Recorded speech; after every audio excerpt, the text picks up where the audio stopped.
ഇന്നലെ മൊത്തം നല്ല മഴയായിരുന്നു കേട്ടോ. മഴയായതുകൊണ്ട് തന്നെ രാത്രി കിടന്നുറങ്ങാൻ നല്ല സുഖവും കൂടെ ആയിരുന്നു. അങ്ങനെ ഇന്ന് ശനിയാഴ്ച ആയതുകൊണ്ട് ആർക്കും സ്കൂളിൽ പോകണ്ട.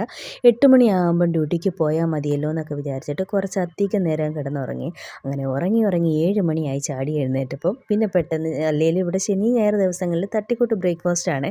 അപ്പോൾ ഇന്ന് ബ്രെഡ് സ്റ്റീം ചെയ്ത് കിഴങ്ങേറി എടുക്കാമെന്ന് വിചാരിച്ചു. അങ്ങനെ പെട്ടെന്നൊരു കിഴങ്ങേറി നല്ല അടിപൊളി കിഴങ്ങേറി വെച്ചു.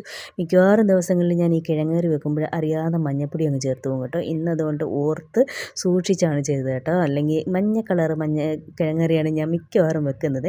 അവസാനം പിന്നെ ഇച്ചിരി പഞ്ചസാരയും മല്ലിയിലയും കൂടെ ഒക്കെ ഇട്ടപ്പോൾ നല്ല അടിപൊളി കിഴങ്ങറി സെറ്റായി കേട്ടോ. ഈ കിഴങ്ങറി വെക്കുമ്പോഴേ നിങ്ങൾ അവസാനം ഒരിത്തിരി പഞ്ചസാരയും കൂടെ ചേർത്താൽ നല്ലൊരു ടേസ്റ്റാണ് കേട്ടോ. പിന്നെ ബ്രെഡും സ്റ്റീം ചെയ്തെടുത്തു. നല്ല ടേസ്റ്റാണ് കേട്ടോ ഈ ബ്രെഡ് സ്റ്റീം ചെയ്തതും കിഴങ്ങറിയും കൂടെ കഴിക്കാൻ. കഴിച്ചിട്ടില്ലാത്തവരൊന്ന് ട്രൈ ചെയ്ത് നോക്കണം കേട്ടോ. അക്കുവിന് രാവിലെ ബ്രെഡ് വേണ്ടാത്തതുകൊണ്ട് അവൾക്ക് പുട്ടുണ്ടായിരുന്നു. അങ്ങനെ അവൾക്ക് പുട്ടും കൊടുത്ത് ഞാനും വച്ചു ബ്രെഡും കിഴങ്ങറിയൊക്കെ കഴിച്ചു കേട്ടോ. അപ്പോൾ ഇന്നേക്ക് ഇത്രയേ ഉള്ളൂ. വീഡിയോ ഇഷ്ടപ്പെടുന്നവർ ലൈക്ക് ചെയ്യാൻ, ഷെയർ ചെയ്യാൻ, കമൻറ്റ് ചെയ്യാനൊന്നും മറക്കരുത്. അടുത്ത വീഡിയോയിൽ കാണുന്നവരേക്കും ബൈ ബൈ.